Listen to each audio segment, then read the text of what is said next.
Hello and welcome to Startup Europe, the Sifted podcast.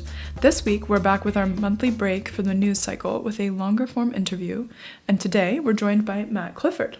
Matt is the co-founder and CEO of Entrepreneur First, a London-based organization that invests in and accelerates early-stage tech companies. It now says that its companies are worth more than $10 billion combined, and it counts success stories like finance management app Cleo and AI platform Tractable among its portfolio. Last year, Matt, as if he wasn't busy enough, also took up a new position as the chair of the Advanced Research and Invention Agency, ARIA. I love that it has invention in the name, so cool, which is an UK-based organization to help fund deep tech companies. And finally, last week, he announced he's been appointed as an advisor on artificial intelligence to the UK government. The AI sector is having a bit of a moment right now. If you haven't been living under a rock, you should know this. And people have been even more excited about it after OpenAI released its latest generative AI model, GPT-4. One thing that's notable with this current AI boom is how European companies are so notably absent from the main players, and big American tech companies like Microsoft and Google seem to be increasingly owning the space. So how can UK and Europe compete when it comes to AI, and how can we support early stage founders working on super unproven but high potential deep tech technologies? These are some of the questions we're going to be getting into with Matt today. Welcome to the pod, Matt. Thanks so much for having me. Amazing. So I kind of wanted to start with the AI policy stuff because I feel like that is like forefront of everyone's minds. Tell me a little bit about this new job, this advisory job that you have with the government, and what does it involve? How much time this is going to take? And you're going to be looking at foundation models. What are those? All right. Well, lots to unpack there. Well, I think the first thing to say is, why would governments care about this at all? And in some ways, as you said in your introduction, that probably is quite obvious to anyone who's following this space. I mean, certainly over the last year, a sort of exponential increase in both the capabilities of machine learning models, but also of the sort of capital and talent going into them has been very obvious. But if you zoom out, that's really just the continuation of a trend a decade long. But with the advent of models like GPT-4 and on the science side, things like AlphaFold too, it's pretty clear that we're reaching human levels of capability, at least in some narrow but important task areas. And so, if part of the responsibility of a government is to say, how do I think about the economic and security implications of technological change, then I think there's a pretty strong argument for saying that AI is the transformational technology of the next few decades. And so, one of the very unusual features of this technology is if you compare this to, I think really any previous generation of technology that's had this much potential impact, particularly on the sort of security and kind of wholesale economic transformation side, then actually it's pretty rare to be in the situation we're in today where all the capabilities that exist are actually held in the private sector. That's certainly not been true of all sort of previous generations of technology that could be this powerful. And no, I don't think there's anything intrinsically wrong with that, but it makes sense that governments around the world are sort of paying attention and saying, well, what's our strategy here? And crucially, what should our capabilities be here? And so the specific question that UK government's asked me to look at with them and help them scope an answer to is, how should the UK think about how it plays in this space? And in particular, are there any capabilities, infrastructure that supports those capabilities the UK government, the UK public sector generally should own rather than just access? I mean, clearly, one way of thinking about this is, hey, there are these big companies building these capabilities. They are very strongly incentivized to make them available to anyone who's willing to pay. So, what's not to like? And I think one of the interesting questions is, well, exactly that. Are there good reasons to think that actually you might want some what's called sovereign capability in this space, as we've wanted with a lot of strategically important technologies, really over centuries now. And what would that kind of sovereign capability look like? Well, this is the open question, and ultimately that's for politicians to decide. And what I'm going to be helping them do is think through the options on that, and sort of engage with the broader AI community on both the public and private sector to sort of frame those options. But to throw out some ideas, I think some of the things that are clearly up for grabs are, should UK government commission for example, large language model aimed at serving the public sector in some way that's built by UK owned and controlled companies rather than by American owned and controlled companies. Should the UK have either own or have exclusive access to large amounts of sovereign compute to sort of train those models? Another very unusual feature of this technology from a sort of socio-political perspective is that academia is actually playing a relatively small role in the development of this technology. Nearly all the cutting-edge research is being done in private labs like DeepMind and OpenAI and Anthropic, not in universities. So there's been this idea floating around for a while, pushed by people like Jack Clark from Anthropic, that maybe countries like the UK need a national research cloud so that UK academia can remain at the cutting edge. So if so, what would that require, and how would we build that? So you may have seen that in the UK budget last week, the Chancellor announced a £900 million investment in compute, which I think is, at least from my personal perspective, very welcome. I think compute is the key resource alongside talent for making this happen. And so there's a whole range of options that we'll want to consider, and ultimately that's for the Prime Minister to decide, kind of what meets our objectives there. But obviously, these kinds of models are so expensive to build and train, how do you think that from now, do you think the UK can actually compete in that space? If if the outcome of your conversations, right, with policymakers is, yes, we do need to actually build this stuff ourselves. I mean, ultimately, that's a political question for the government to decide what level of investment is appropriate. But let me lay out just a few ways I would think about this. So first to say, it is very expensive by private company standards, but actually it's not very expensive by UK government standards. Certainly in general, I would say for large, rich, developed economies, that in a way that the crazy thing is how little a company like OpenAI has spent in order to develop these extremely cutting edge capabilities that are sort of taking the world by storm. We're talking, I think the rumor is that GPT-4 was in the region, training cost in the sort of low $100 million range. Obviously, you times that by some factor to get to when you add in all the other costs. But you're talking that for about £1 billion, you could have built GPT-4. Now, is that a good idea for the UK to spend £1 billion to rebuild GPT-4? Almost certainly not. But I think it's worth saying that if you take there's a spectrum of beliefs about how radical and important AI is. But if you're anywhere near the end that says this is the defining technology of our lifetimes, and lots of the people building these capabilities believe that human level capabilities across general domains, not narrow domains, is near, measured in a handful of years, then actually some would argue that it wouldn't be crazy to spend in the billions to sort of have access to guaranteed access to that. Now, I don't think that's the only path forward, nor do I personally think that the right goal is for UK or indeed any other government to try and compete head on with trying to push cutting edge capabilities. I think that would be my personal view is that would be the wrong allocation.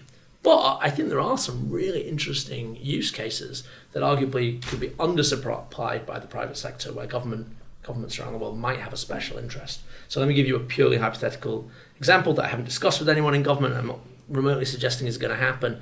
But one of the things that we all will have been aware of if you've spent any time playing with ChatGPT or seen any of the GPT-4 sort of tweet threads that are going around is it's very easy to get these models to misbehave.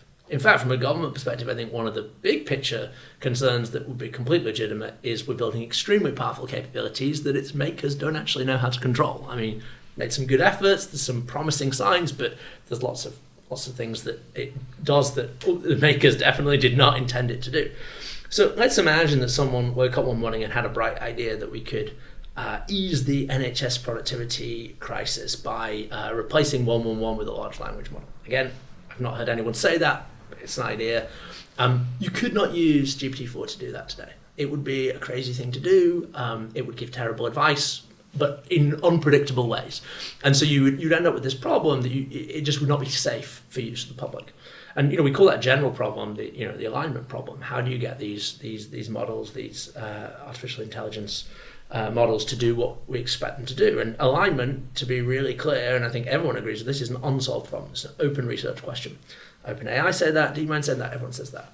So although I think it would be very unusual decision to say we should just build a full-on OpenAI competitor, I think what you could do is say, well, actually, research in alignment is undersupplied by the market, and maybe there are certain public sector use cases for these models where investment, particularly if it goes to UK under-controlled companies, to invest in alignment, to get really robust models that do what you expect them to do when you expect them to do it. Again, I'm not that's no small feat, but that might be an interesting area for governments around the world to look at. And personally, I do worry about the power of these models and the pace of the increase in that power. And so I think investing now in alignment and safety research is maybe something that could be in scope for governments to look at. And how else might data fit into that as well, right? Because I've heard a lot of, talk about, the models that have been built by these US giants, a lot of times for data privacy reasons, they reflect just a US population, or they've been trained on data from a totally different country, right? Yeah. How do you think about that question fitting into this data? I think it's definitely one of the aspects that we're going to have to look at very closely.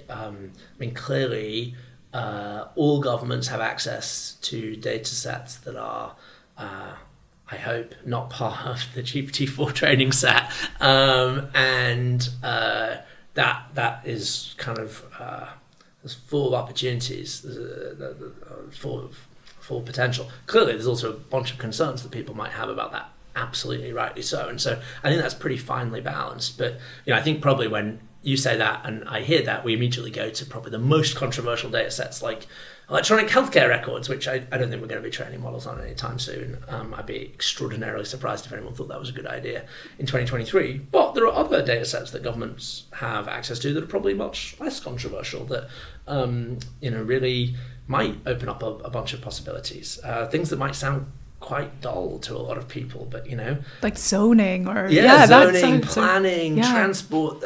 One thing we know about these foundational models, another way of just saying large models, is they produce very interesting and sometimes surprising results when fine-tuned with additional data sets. So you can imagine, and now I'm completely making this up, planning GPT, TFL GPT, National Rail GPT, that actually has some pretty interesting capabilities because of fine-tuning on government-owned data sets. And there's been a general commitment in UK government that's, I think, transcended kind of parties over the last more than a decade now to general movement towards open data. And I think the government UK has been a world leader on that. So it would be interesting certainly to explore what that opens up as possibilities. If it makes UK trains better, I am all for it. Yeah. The other piece that you brought up several times in our conversation was the talent piece, right? Mm-hmm. How do you think, what do you think the UK is doing right now? Do you think it's doing a good job of incentivizing that talent? And then what else needs to be done? Yeah. So there's lots to say here. And obviously, like with my day job hat on, talent is the thing we care about most. Entrepreneur First, we think of ourselves as talent investors. We back people before they have companies. And so we know the kind of clusters of talent around AI, certainly the UK, very well. I guess the first thing I would say is this is one of the areas of extreme strength for the UK today, really for two big and probably quite obvious reasons. The first is that the UK continues to have world-class universities that attract talent from around the world, and particularly in this space. That said, as I already mentioned, academia isn't necessarily where the cutting edge is for AI, but we do have DeepMind headquartered here in London, and although it's ultimately owned by Alphabet, by Google, it is, most of the work happens here. Demis Hassabis, the founder and CEO, is British. It recruits globally, but brings people to King's Cross to do this work. And so we do have one of the most extraordinary concentrations of machine learning talent anywhere in the world, right here in the UK. And And I think that will continue for a long time. The universities aren't going away, and DeepMind isn't going away. So there's a lot of upside, and you see that in the companies that have chosen to be headquartered here in the UK that are also trying to aggregate machine learning talent. The fact that you've got companies like Stability, the makers of Stable Diffusion, headquartered in Notting Hill. You've got Conjecture, one of the most interesting AI alignment companies like Unitary, an EF company you mentioned in your introduction, Cleo, Tractable, companies like Faculty doing some of the most important public sector work in machine learning. So there is a concentration of talent here. What could we do differently or better? Well, we do have one of the best visa regimes for technical talent anywhere in the world here in the UK. I think one thing that the whole sector is feeling a little bit anxious about at the moment is the situation with Tech Nation and the potential loss of that visa. What I hear from people who know this better than me is there's going to be a solution. There'll be continuity of service there, but I think that's crucial. I think it's really important that exists. Final thing I'd say is this is a really tough space for talent. I think most people, even those that follow the space, probably have no idea just how fierce the competition for the very best talent has become. I mean, it is now not uncommon at all for, kind of low to mid 7-digit salaries for the best machine learning talent, people who have worked on or built these large models. Another reason, by the way, why I don't think the government deciding to set up an OpenAI competitor is a very good idea. You can just imagine the headlines. But what I do think though is that the UK's concentration there means that both in terms of future entrepreneurial opportunities, but also the capacity to tap into people that actually are quite mission driven and interested in providing public goods, I think is there. And frankly, that's one of the reasons that the AI task force that the government's talking about probably has more potential than it would do in other similar sized countries that maybe don't have that same clustering effect on AI talent. Super interesting. You mentioned DeepMind as well, and obviously DeepMind, the talent is here, right? They're building in the UK, employing people in the UK, but it is owned by Alphabet, right? What is your view on other non-UK companies coming in and buying these really promising AI companies? How should we think about this? Maybe from the point of view of the government, and then also with your hat on as an investor, right? Yeah, well, maybe I'll actually start with my hat as an investor. I mean, I think I think it's always frustrating when a company that you believe has what it takes to go the distance sells early. But I think also in my experience, it usually reflects some more fundamental challenge rather than, but for this intervention by Google, Facebook, Apple, whoever, this would have been an enormous company. There's usually a reason that people are willing to sell. And I think that in a way, the tragedy of DeepMind is that, when Demis and co sold back in, I think, 2014, the capital ecosystem, particularly for AI, was just much less developed. And, arguably it was the only real way to get access to the kind of capital that it turned out to be required to build models of the scale that DeepMind does. I think that is sad. I think it would have been, I think DeepMind, had it not sold and had been able to access the capital it needed, I think would be an enormous UK-owned company today. But what I would say is the good news, if you like, is that that's no longer true. I mean, if you see the pace at which something like Stability AI went from sort of being completely unknown in the UK to raising 100 million from Coatue and Lightspeed, it's pretty extraordinary. And so, I think the capital is there today for AI companies not to sell if they don't want to. We may be going through a bit of a VC winter in general, but it absolutely does not apply to the AI sector. And capital is flowing like as strongly as anything I've ever seen in the 12 years I've been doing this. So that's sort of how I think it from the investor side. If I was to think about it from a government side, well, look, I think probably, although I think it maybe would have been a little much to suggest this at the time, it is a shame that UK government sort of didn't intervene in some way for DeepMind to be an independent company, in my personal view. In that I think that would have been an extraordinary company to have here as an independent company. I mean, I think it still is. I do think you can slightly overstate it. I think the fact that it's a UK headquartered company aggregating talent here in this way is an enormously positive thing. But, I think both in the general case of how governments think about technology and ownership of technology as a strategic, vector, if you like. I mean, we're in a very different place in 2023 from where we were in 2024. I think you see that across the board. If you take a very zoomed out view of what I would call the AI stack, and you just look at what's happened with respect to the semiconductor supply chain over the last 5 years, it's clear that we're in a very different world. And my guess is that if DeepMind 2014 were the same company in 2023, I think probably government would take a very, very different view of it. So, when I look at some of the companies I just described and think about, where they are, one, I don't think they're going to come under the same pressure from a liquidity perspective to sell, nor from a capital hunger perspective. But also I do think, although I think there's a long way to go, and that's why I really welcome what the government's proposing with the AI task force, I do think that these are questions that is starting to become very apparent at the highest levels of government have national strategic importance. Yeah, I think for the first time, people are really switched on to the tech sovereignty question and the fact that you really, you need to protect that innovation, especially deep tech innovation in your country. And I started working in European tech in 2018, and that just was not on the agenda, I mean, as recently as 2 years ago, I remember I tweeted something like, prize to the person who knows the most valuable tech company in Europe. And, I like to think I'm followed by a pretty broad representation of, entrepreneurs and investors. And one person had heard of ASML. Today, arguably, ASML is the most strategically important company in Europe from a tech sovereignty perspective. And, the fact that they've gone from unknown to, not household name, but every politician that works in this space, is very, very sort of switched on to what's happening in that supply chain. That's a world apart, and I think that's going to feed through all the way up the stack.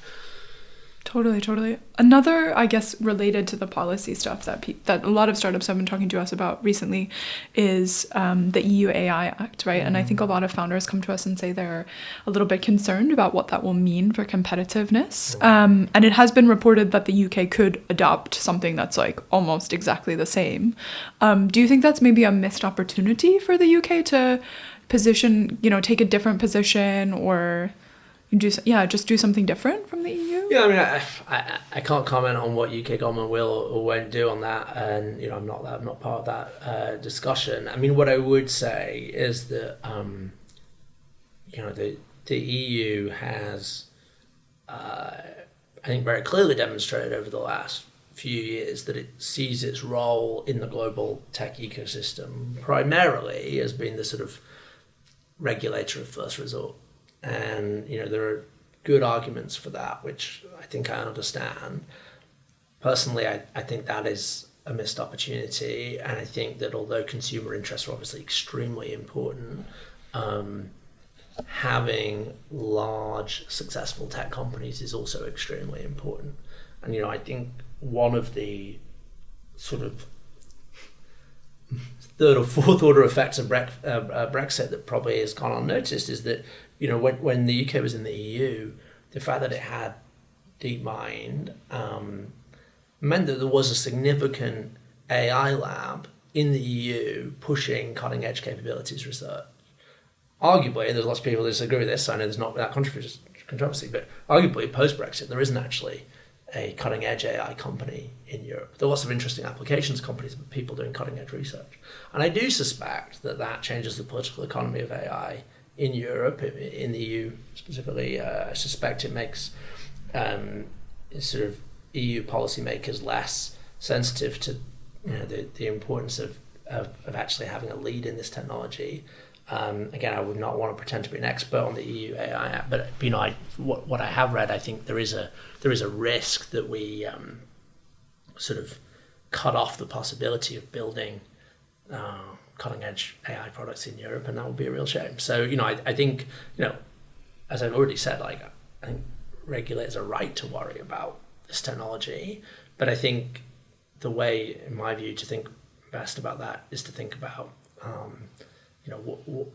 what are the technological capabilities we want built in, through things like climate research, rather than how do we cut off the possibility, kind of in advance of capabilities that we don't like. Mm-mm-mm. I guess another risk that people have been talking about in Europe as well, and we had an op-ed about this today, is kind of a brain drain of not just unicorns, but also early stage deep tech companies who feel that, regulation or approval processes are just too cumbersome. They don't feel like regulators are, on their side potentially, and have the same goal of like, okay, let's, bring innovation out, right? And then also they talk a lot about risk-averse VCs. What's your view on this kind of deep tech, capital shortage and this lower appetite for risk in Europe? How do you see this? Because obviously you also have, we operate across Europe, as well as London. We have offices in European offices are in Paris and Berlin, and we've had great companies come out of those. Look, I think the reason EF exists is that we believe the world's missing out on its best founders, and what we mean by that is that there's extraordinary talent everywhere in the world, but the environment that they find themselves in may or may not be conducive to them deciding to be founders at all. And if they do decide to being able to really shoot for global ambitions, I think entrepreneurs find a way. But for sure the policy environment makes a difference. I think that as of today, we're seeing fantastic people joining our community in Paris and Berlin, and I think I'm certainly not seeing any sapping of their ambition level. I do think that again, maybe it's a slight caricature to say the EU risks thinking of itself as a regulator first and foremost, but I think talent is very mobile, and that is the risk. I think the opportunity is to say that actually there are big important problems where, as you sort of hinted at earlier when you were talking about data sets, where the American solution may not always be the global solution. And it's pretty clear that the Chinese solution is not going to be the European solution. And so I think it is extremely important that Europe builds its own, at least options in all of these deep tech spaces, from AI through to some of the really amazing stuff we're seeing in life sciences. And so I think anything that stops that happening is both sad, but also I think we'll look back and think that we shot ourselves in the foot. I say we, I'm primarily referring here to Europe, but that's the opportunity. Yeah, totally. I've always thought that Europe had this amazing chance to be, as you talked about, these founders, and talent that you see all the time, super mission driven, right? Yeah. And led by ethics first and human rights, right? Yeah. And yet I feel like, Europe has kind of missed out on branding itself in that way, even though I do see founders who every day who have that at the core of their company. And well, I think that's exactly right, because I think one of the things that's really obvious with AI, but I think probably true of a bunch of these other deep tech areas, is that these are very values inflected technologies, right? When you build an AI model, it's not neutral. You see that again, if you spend any time playing with ChatGPT, you know that it's not neutral. And so the question rightly is whose values? And I do think that it would be a real shame for the EU to miss out on playing an active role in shaping that rather than just regulating that.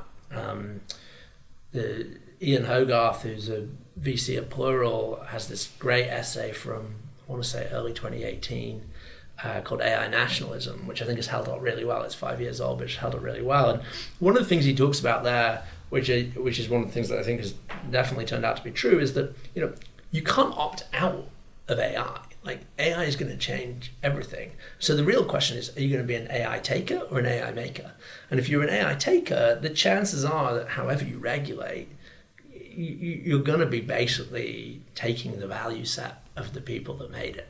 And so choosing not to build, but just to try and mold after the fact, I think is probably the wrong strategy. Yeah, I agree. And also, values, I guess, quote unquote, European values are something that resonate with so many people around the world. Absolutely. And so coming back to the idea of like, okay, how are you going to incentivize people to come here and build? Yeah. There you go. Well, and you are seeing, I mean, I want to be an optimist. I am. I mean, you can't really get more techno-optimist than I am in a lot of ways. But, I feel I've been maybe slightly negative the last 10 minutes. But, to be clear, this is happening. So, a company I think about a lot and rate extremely highly is Helsing. I should disclose I'm a very small investor in it. But, if you look at what Torsten is building there, it's effectively, a sort of Anduril with European values. I'm sure that's not how he'd want me to pitch it. But, it's basically saying, actually, do you think AI will play a big role in defense? Of course it will. In which case, the companies that you want to buy solutions from probably need to have European values. Yeah, super interesting. For those of you who don't know Helsing, it is a defense startup out of Germany, right? Yeah, I think it's UK and Germany. UK and Germany. Yeah. And also backed by Daniel Ek, Spotify founder as well. That's right, big investment from Daniel. Yeah, totally. Yeah. So what are some kind of policies or things that you've seen other European governments do that you think are great and maybe the UK should put in their playbook? Well, again, I'm not an expert in general on certainly on like comparative policy, but maybe an interesting example to point to, which is live now, is I think one of the levers that sometimes governments everywhere underrate is the power of procurement. So, we've sort of already discussed that. I talked about why government might be a particularly good first customer for, aligned, extremely robust, extremely aligned language models. But that's true across a whole range of emerging technologies. And actually, if you look at the history of technology, it's very clear the role that governments have played in being the customer of first resort. Look at the history of integrated circuits. But for the Apollo mission, that probably gets delayed, at least a decade. The US government bought effectively all the integrated circuits for a period of 10 years, and in the process reduced the price 1,000-fold. I think, in general, most governments are not very good at procuring cutting-edge technology, but a good plausible counterexample is the level of ambition that Germany is pursuing in quantum computing right now. I won't name it in case it's not public, but I met with a quantum computing startup recently who had won a grant from Innovate UK measured in the hundreds of thousands, and simultaneously an advanced purchase agreement from the German government measured in the tens of millions. And I think now again, I can't remember the details. There was an update on this in the budget in the UK last week that looks like we are going to spend more money in this space. But I certainly think that sort of scale of ambition on the procurement side with respect to quantum computing in Germany is pretty impressive. Completely.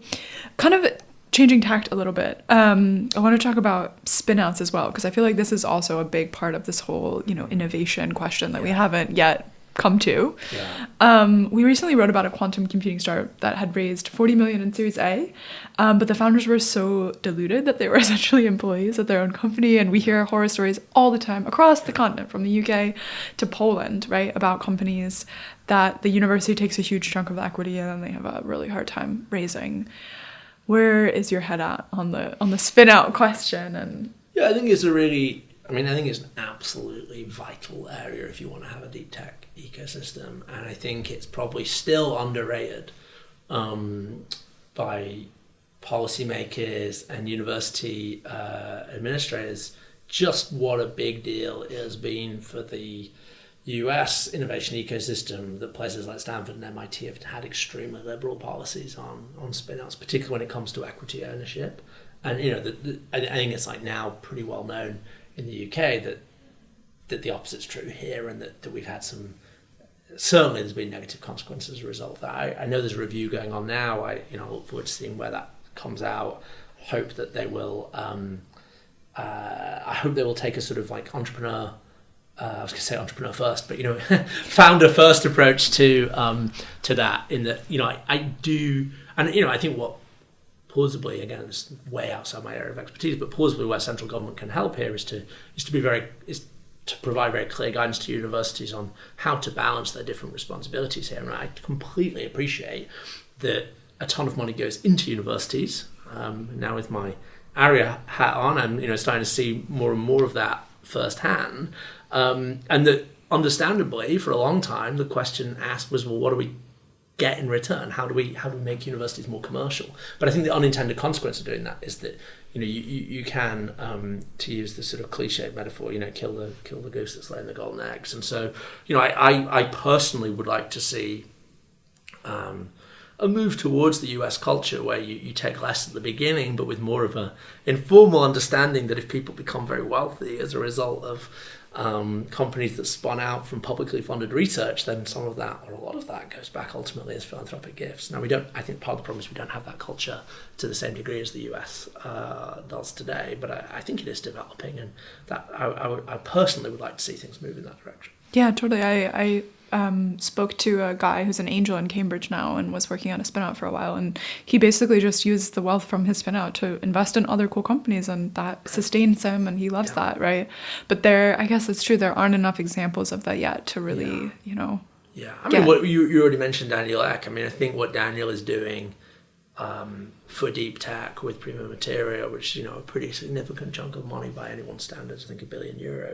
That's great. Want to see more of that. But I think we could get the thing that I think is maybe still not fully appreciated, particularly on the university side sometimes, is that it takes a long time. You could get to a virtuous cycle where you're having more spin-outs because you're taking less equity and you are creating more wealth, and your wealthy alumni entrepreneurs give money back directly to the university, and that would be a different equilibrium from the one we're in now, but I think a better one. Yeah, totally. So give us some reasons to be cheerful. Maybe what are some of the interesting things that you're seeing come through EF that make you optimistic about tech in Europe and the UK going forward? I mean, I do feel just incredibly lucky to sit where I sit at EF, because I think, we talk a lot about, as an industry, we talk a lot about policy and the macro environment and all these things that sort of you see at 10,000 feet. And it's very grounding to then just go into the EF office, a short walk from here, and just see people just getting on and building, almost deliberately oblivious to all that 10,000 foot view. So, I think the core reason to be optimistic is that entrepreneurial energy in the UK and Europe, I think, has never been higher. For all the doom and gloom in the sector about capital, we haven't seen any impact on talent. In fact, I think the quality of the applications we're seeing today, we think is higher than we've ever seen before. And in some ways, although we would never be gleeful about this, the downturn has caused a lot of people to ask what am I actually doing? Do I want to work at this place? Is this place worth what I thought it was worth? Maybe I should be building something. And I think that's broadly a good thing. So reason for optimism number one is I see energy among builders is extraordinary, and these people see opportunity everywhere. And policy is not, as much as I believe it's an important thing, and obviously I'm investing time in it, it's not the first barrier that these people face. So that's great. The second thing is obviously things like GPT-4 have got a lot of the attention, but I already mentioned AlphaFold. I mean, the impact that AI is going to have on health generally, I was going to say healthcare, but I mean it in the broader sense, on health, it's just going to be extraordinary. I mean, it's very, very likely that, my children, 5 and 2 today, will just never worry about a lot of the diseases that I worry about, some of my parents' generation worry about. And the amount of talent and capital going into solving these very just human scale, species scale problems is fantastic. And we see that across all our sites. That's not just a London thing. So reason for optimism number 2 is I also think the sense of mission among founders today, at least the ones I meet, and of course it's a biased sample because we sort of select, we like people with big ambitions, big missions, but I think people are trying to build important things, and that gives me a lot of optimism. And then I think reason 3 is, we started Entrepreneur First in 2011. We felt really late. We were we maybe missed the boat on this whole tech startups thing. And now I look back, that was the most ludicrous thing. I think at the time there was one fund in London that called itself a seed fund. I don't know how many there are today, but last time, whenever we run demo day now, we get several thousand people on the, so like this ecosystem, and you interpret this how you like, London, UK, Europe, the compounding benefits of being part of it are just getting stronger and stronger. And I think the very tangible part of that you see more and more is just people that have actually built big, important companies recycling time, capital, talent back into the next generation. And it's, it's really amazing to see. And I do think, I guess I'm a former management consultant myself, so I kind of always a bit careful saying this, but it is true historically that a big difference between Europe and the US has been like the US has tended to have more founder-led or operator-led venture capital firms, and Europe's tended to have more financial and professional services-led venture capital firms. There's nothing wrong with that, but I do think that there is something very special that ex-founders who've been through a generational experience can bring, and you see that everywhere around you. And I think that's like so many of these sort of compounding effects, it happens like slowly and then suddenly, and I think we're still very much on the sort of steep part of the curve there. Yeah, I wrote a piece last week about operators turned VCs, not founders, although I did get a lot of ex-founders coming to me. I was like, I want people who are like head of sales, who are a software developer or whatever. And I was talking to a guy who had a WhatsApp group of 18 operator VCs and was like, there's not many of us. It's kind of sad. I've gotten emails and now the list is like 70 people long. So it just shows that we are at this like inflection point around that too. So it's very exciting. Yeah. So I have one final question that I want to ask to close out. Obviously, given your excitement about tech, you have played around with ChatGPT. Tell me, what have you done, and what was what blew you away? What surprised you? Or like other generative AI tools? What have you played with? Well, I've played with these tools a lot. I think, what blows you away, and sort of leads back to early parts of the conversation, is the emergent behavior. And it's both exciting and terrifying. And again, I don't mean terrifying like the AI wants to kill you. That's not the point. The point is that there are capabilities we don't understand that are being built. So, I think you just look at some of the jailbreaks that people have published where they find ways to deliberately subvert the creator's intentions, and I think that should worry us.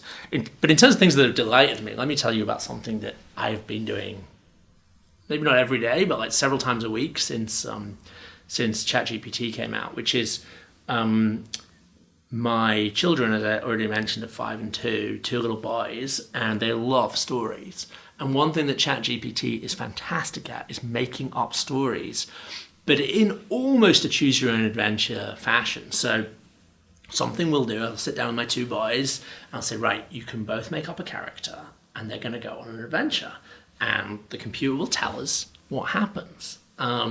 And it is so good at doing this. You make up a character, you tell it a bit about the character, and then you say, right, I want you to tell me the first chapter of a story where these 2 characters go on an adventure together. And it does it. And then you give it a prompt to do the second chapter. And my boys think this is incredible. But of course, it is just the tip of the iceberg. Imagine what is going to be possible a year from now on this stuff. I love that. Yeah, it's a wonderful tool, and maybe to end on an optimistic note, because although I've said already about worrying about alignment and things, the thing that I think, the negative argument about AI that I absolutely don't buy is that it's like a sort of creativity killer, and that's just rubbish. I think it has enabled my 2 boys, who are really quite young, a level of creativity that they just would have been almost impossible to express through kind of traditional tools. Now, obviously, I still want them to color in and do all those other things, but I think thinking of it as tooling that can, really enable human creativity. I think it's right to worry a lot about this technology, but I think having an optimistic vision for what it could enable, if it is safe and aligned, is also really important. Yeah, it's here to stay. So it's here to stay. The genie is not going back in the bottle. Exactly. So we better play with it and see what we can make. Yeah. Thank you so much, Matt. This was amazing. I really enjoyed our conversation. Thanks so much. It's been great. That's all we have time for. If you want to hear more about what's unfolding in the world of European tech, startups, and AI, you can find our coverage on sifted.eu. You can also find all the articles mentioned in this episode in the podcast description. And let us know what you think of the Sifted podcast on Twitter, or email us at hello@sifted.eu, and join us next week for our regular programming.